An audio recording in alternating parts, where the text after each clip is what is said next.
Écoutez ce nouvel extrait vidéo que je vous ai sélectionné concernant l'invitation de François Asselineau à la matinale de Tocsin et une réponse qu'il a faite à une question qui lui a été posée par Clémence concernant Philippe de Villiers et son invitation et surtout vos réactions. À plus tard.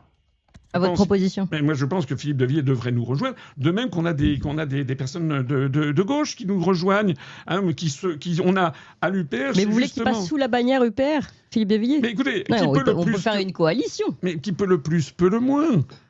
Parce qu'une chose est sûre, si vous voulez, c'est que Philippe de Villiers n'arrivera jamais à faire venir qui que ce soit de gauche auprès de lui. Ça, c'est absolument certain. En même temps, il a fait des preuves en termes de chef d'entreprise et il montre qu'il est quelqu'un de terrain, qu'il est capable de déplacer et dépasser les clivages politiques. Bien sûr, mais c'est très bien. Mais encore une fois, je me réjouis de sa déclaration. Oui. Pour moi, c'est très bien de montrer, si vous voulez, que des personnes qui ont de l'expérience, c'est quelqu'un qui a de l'expérience. Oui. C'est quelqu'un qui a, effectivement, vous l'avez raison, qui a une formidable réussite avec le Puy du Fou. Ça, c'est tout à fait... C'est autre chose que le cornu. C'est pour ça que je me réjouis que quelqu'un comme lui disent qu'il faut le Frexit. Oui. Je m'inquiète du fait que ça change quand même beaucoup. Il y a 2 ans, il le disait, puis après, il l'a plus dit, etc.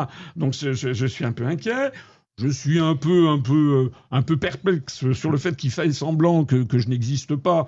Il a tort, parce que ça lui vaut sur les... C'est que Philippe de Villiers n'arrivera jamais à faire venir qui que ce soit de gauche auprès de lui. Ça, c'est absolument certain. En même temps, il a fait des preuves en termes de chef d'entreprise et il montre qu'il est quelqu'un de terrain, qu'il est capable de déplacer et dépasser les clivages politiques. Bien sûr, mais c'est très bien. Mais encore une fois, je me réjouis de sa déclaration. Oui. Pour moi, c'est très bien de montrer, si vous voulez, que des personnes qui ont de l'expérience, c'est quelqu'un qui a de l'expérience. Oui. C'est quelqu'un qui a, effectivement, vous l'avez raison, qui a une formidable réussite avec le Puy du Fou. Ça, c'est tout à fait... C'est autre chose que le cornu. C'est pour ça que je me réjouis que quelqu'un comme lui disent qu'il faut le Frexit. Oui. Je m'inquiète du fait que ça change quand même beaucoup. Il y a 2 ans, il le disait, puis après, il l'a plus dit, etc. Donc, je suis un peu inquiet. Je suis un peu perplexe sur le fait qu'il faille semblant que je n'existe pas. Il a tort, parce que ça lui vaut sur les...